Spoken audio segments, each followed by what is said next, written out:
तो x equal to बाद में यहाँ पे आएगा 0.1। 0.1 क्या इंडिकेट करेगा कि यहाँ पे 10%, इसको 100 से मल्टीप्लाई करो 0.1 को, तो क्या आता है 10% वेपर है और 90% रिमेनिंग 19% यहाँ पे लिक्विड है। ओके, यहाँ पे x इक्वल टू आएगा 0.4 मान लो, यहाँ पे x इक्वल टू 0.5। 0.5 मतलब 50% वेपर 50% लिक्विड। यहाँ पे x इक्वल टू 0.8 रहेगा, तो 80% जो है वेपर और 20% लिक्विड। और x इक्वल टू 1 मतलब 100% वेपर या गैसेस फॉर्म में रेफ्रिजरेंट और 0% लिक्विड। तो ऐसा रहता है बच्चों। तो ये अलग अलग फेजेस होते हैं इसके अंदर। जो रेफ्रिजरेशन साइकिल होती है टीएस डायग्राम में और पीएच डायग्राम में, वो कैसे होती है मैं आपको एक्सप्लेन करता हूँ। ओके, तो बच्चों सबसे पहले ये 1 जो पॉइंट है यहाँ से चालू करते हैं हम लोग। 1 जो होता है यहाँ पे पूरी तरह से 1 पॉइंट यहाँ पे, तो ये ड्राई सैचुरेटेड वेपर है। यानी क्या, इसमें पूरी तरह से 100% क्या रहेगा, वेपर फॉर्म रहेगा। ओके, ये आइडियल केस है, 100% वेपर रहेगा। कभी कभार ऐसा हो सकता है थोड़ा बहुत लिक्विड प्रेजेंट हो, लेकिन आइडियल केस में 1 पॉइंट पे यानी इवेपोरेटर के बाहर, इवेपोरेटर मतलब बहुत लोग समझ में नहीं आता, फ्रीजर, ठीक है, जिसके अंदर हम मान लो ये फ्रीजर है, इसके अंदर हमने सब्जी रखी है, दूध रखा है, जूसेस रखे हुए हैं, आइस रखा हुआ है, ये फ्रीजर का कंपार्टमेंट।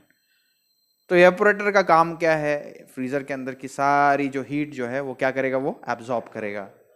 क्यों एब्जॉर्ब करेगा, क्यों एब्जॉर्ब करेगा। ओके, इसके अंदर जो रेफ्रिजरेंट फ्लो होता है वो इनिशियली जो है लिक्विड फॉर्म में होता है।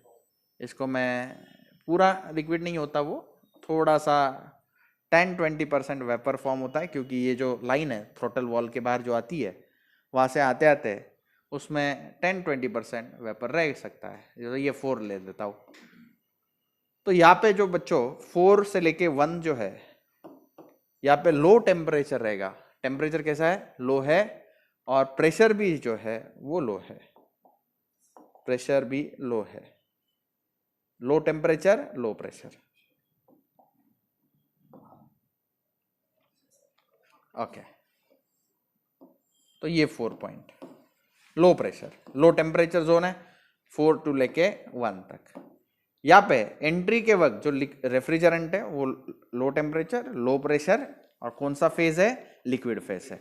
अब यहाँ पे जो भी हीट एब्जॉर्ब होगी, सराउंडिंग से जो हीट एब्जॉर्ब होगी, वो सारी हीट जो है वो यूज होगी as a latent heat. Latent heat किसको कहते हैं, यहाँ पे लिक्विड फेज में रेफ्रिजरेंट एंटर करेगा with low pressure and low temperature, और इवेपोरेटर के बाहर जो आएगा low temperature low pressure, low temperature low pressure, लेकिन वेपर फॉर्म। यहाँ पे फेज चेंज हो गया है बच्चों। यहाँ पे मान लो ये x की वैल्यू यहाँ पे मान लो 0.2 है। 0.2 मतलब इसमें 20% वेपर है और 80% क्या है, लिक्विड फॉर्म। लेकिन जब एग्जिट होगा इवेपोरेटर के बाहर 1 पॉइंट पे, यहाँ पे 100% वेपर है, 100% वेपर है। ओके, ये जो 100% वेपर है बाद में किस में जाएगा, कंप्रेसर। कंप्रेसर में क्या होता है, इसका टेम्परेचर राइज होता है, कंप्रेसर एक्चुअली उसको कंप्रेस करेगा, तो इसका प्रेशर भी क्या होगा बच्चा, इंक्रीज होगा, प्रेशर इंक्रीज होगा, प्रेशर इंक्रीज होगा। अब यहाँ पे कैसा रहता है बच्चों, कंप्रेसर जो है वो आइसेंट्रोपिक प्रोसेस है, एंट्रोपी रिमेन्स कांस्टेंट, लेकिन एंथैल्पी जो है वो इंक्रीज होती है, एंथैल्पी इंक्रीज होती है। मोर ओवर 4 to 1 जो है, यहाँ पे जो है टेम्परेचर दो इट रिमेन्स कांस्टेंट, लेकिन एंथैल्पी इंक्रीज होती है। एंथैल्पी क्यों इंक्रीज होती है, क्योंकि ये जो रेफ्रिजरेंट है वो लैटेंट हीट एब्जॉर्ब कर रहा है, लैटेंट हीट एब्जॉर्ब कर रहा है, तो उसकी क्या इंक्रीज होती है, 4 to 1 एंथैल्पी इंक्रीज होती है। मोर ओवर इसके एंट्रोपी 4 to 1 में क्या हो रही है, इंक्रीज हो रही है, 4 से लेके 1 में यानी इवेपोरेटर में। और 1 से लेके 2 तक क्या होगा, 1 से लेके हम इसको 2 बोलते हैं, या फिर 2 डैश बोलो इसको, और इसको 2 बोलो।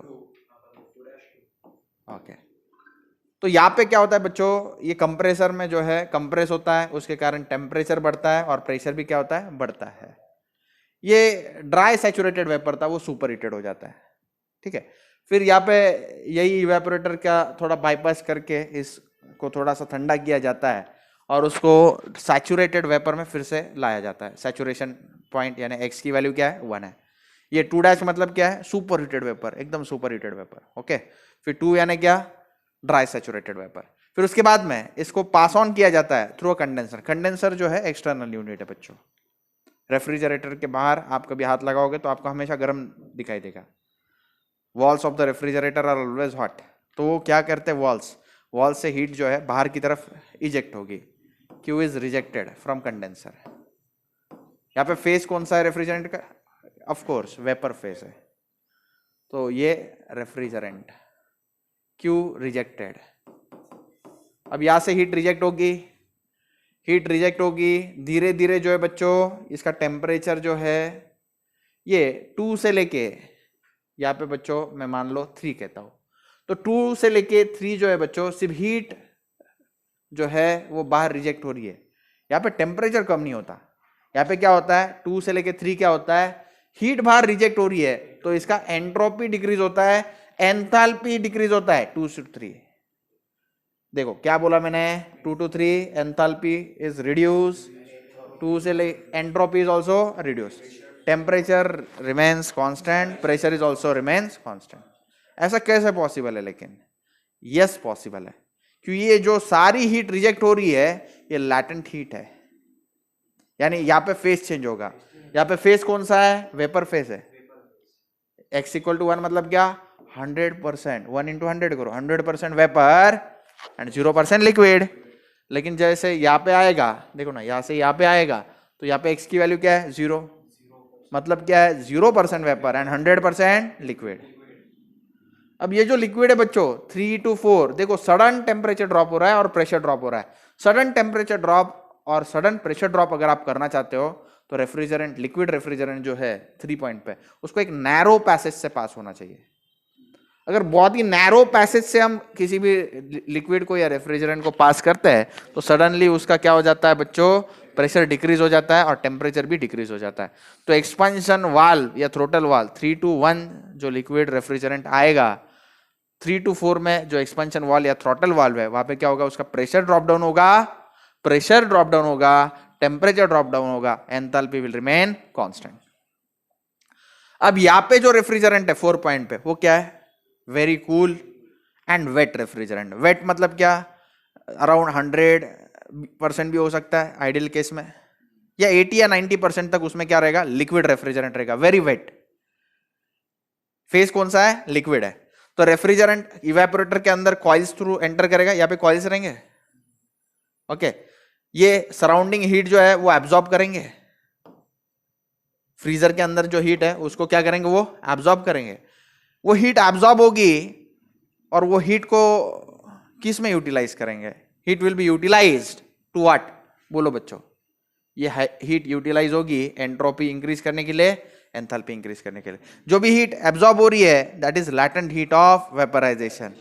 यहाँ पे लिक्विड फेज है 4 पे, यहाँ पे कौन सा फेज आएगा? Vapour phase.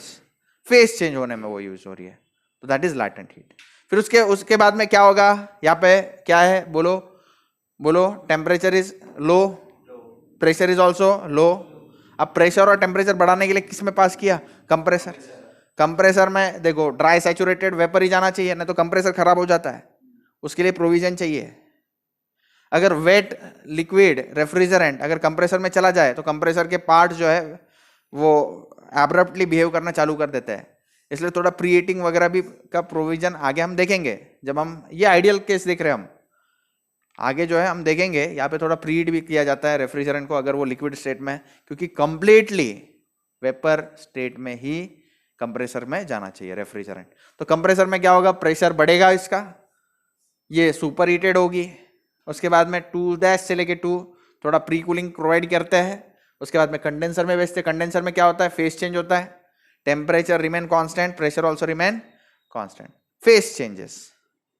ओके, और एंथैल्पी रिड्यूसेस फ्रॉम 2' to 3 या 2 to 3 and entropy also reduces. उसके बाद में फिर से ये कौन से फेज में आ गया? लिक्विड फेज में। देखो 3 में लिक्विड फेज। इसके बाद तो ये liquid with what? High pressure and high temperature. Now it is passed through what? Again expansion wall or throttle wall. तो एक अच्छी डायग्राम में आपको दिखाता हूं, देखो जिसमें सब कुछ डिटेल में लिखा हुआ है। फिर से देखो इवेपोरेटर में क्या होता है, फिर से देखो ये अभी थ्रॉटल वाल और एक्सपेंशन वाल के बाहर जो लिक्विड रेफ्रिजरेंट है ये कैसा है, more liquid less vapour enters the evaporator, very wet vapour है ये। फिर ये कहां से पास होगा, इवेपोरेटर। इवेपोरेटर में क्या होगा, हीट एब्जॉर्ब होगी फ्रीजर के अंदर। आपने थोड़ा गर्म दूध रख दिया, सब्जी रख दी नॉर्मल टेम्परेचर से लाई हुई, या बर्फ लगाई हुई है, पानी डाला हुआ है, उसको बर्फ करना है, तो सारी हीट वो एब्जॉर्ब करेगा वहां से, और ये हीट कहाँ यूटिलाइज होगी, फेस चेंज। तो यहाँ पे वेरी वेट वेपर था, यहाँ पे क्या आएगा, ये refrigerant is dry saturated. In evaporator liquid refrigerant absorbs heat from inside of the refrigerator. फिर उसके बाद में ये ड्राई सैचुरेटेड वेपर जो है वो कहाँ पास होगी, कंप्रेसर। कंप्रेसर में वर्क इनपुट दिया जाएगा, कंप्रेसर के बाहर we get the super heated vapour at point 2 after leaving the compressor. फिर उसके बाद में कंडेंसर में कॉइल्स होते हैं, ये कॉइल्स क्या करते हैं, हीट रिजेक्ट करते हैं टू द एटमॉस्फेरिक एयर, और हमें क्या मिलता है, here we get saturated liquid. Saturated liquid मतलब पूरा लिक्विड फेस में। टेम्परेचर कैसा है उसका, हाई है 3 पॉइंट पे, और प्रेशर भी क्या है, हाई है। ओके, अब ये पास करेंगे थ्रू एक्सपेंशन वॉल और थ्रॉटल वॉल। थ्रॉटल वॉल और एक्सपेंशन वॉल क्या है, it is a narrow passage for refrigerant flow, mainly a capillary tube is use. उसके बाद में फिर से ये साइकिल जो है बच्चों रिपीट हो रही है। तो ये हमारी रेफ्रिजरेशन साइकिल है, इसको डिटेल में मैंने यहाँ पे एक्सप्लेन किया हुआ है। देखो फिर से एक बार, vapour compression refrigeration system cycle, ये टीएस डायग्राम है, ये पीएच डायग्राम है, temperature versus specific entropy, pressure versus enthalpy. अब जो कुछ भी मैंने आपको सिखाया एक बार मैं लिख के देता हूं, ठीक है, देख लो, वेरीफाई कर लो। हाँ, सब कुछ सिखाने से पहले एक इंपॉर्टेंट नोट सिखानी है। The flashing of refrigerant is in expansion valve is because of internal heat generated owing to the friction suffered by the refrigerant at its passes through the narrow restricted passage।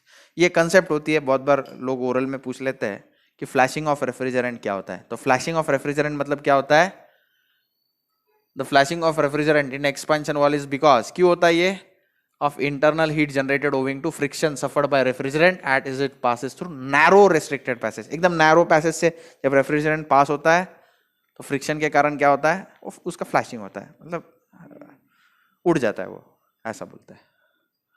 suffered by refrigerant as it passes through a narrow restricted passage। तो ये एक concept था, सिर्फ oral के लिए मैंने बताया आपको। अब इवेंट्स फिर से एक बार मैंने लिख के दिए हैं, अब डिस्कस करते हैं। 2-3 बार बताया मैंने, और एक बार बताता हूँ। 4 to 1 क्या इवेंट है, it is a constant pressure as well as constant temperature heat absorption. देखो आप देखो 4 to 1 प्रेशर क्या है, कांस्टेंट। अगर प्रेशर कांस्टेंट है उसको आइसोबारिक प्रोसेस कहते हैं, ठीक है।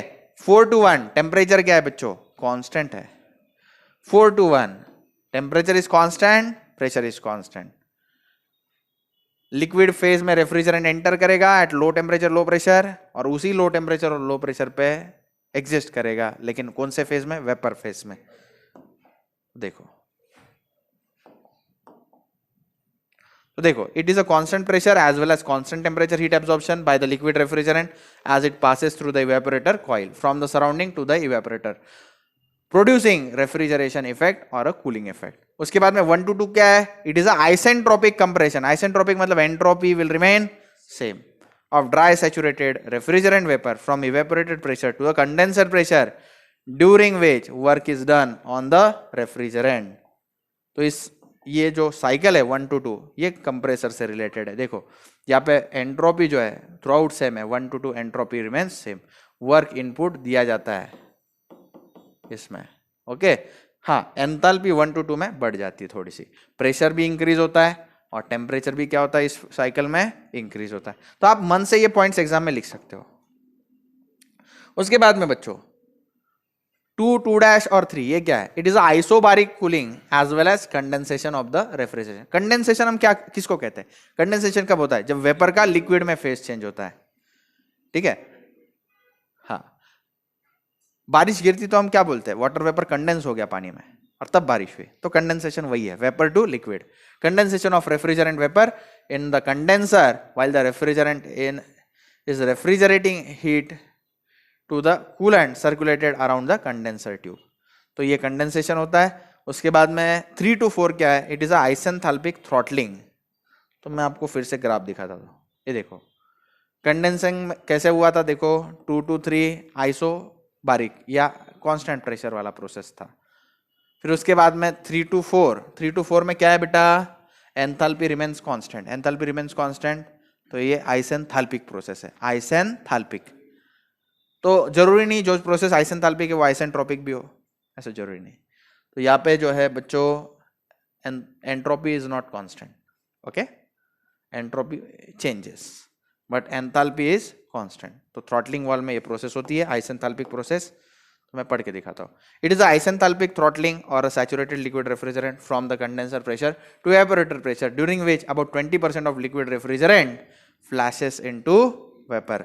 तो जो मुझे लिक्विड रेफ्रिजरेंट यहाँ पे अवेलेबल है पॉइंट नंबर 4 पे, वहाँ पे लगभग 80% जो है वो लिक्विड है और 20% क्या है, वेपर है।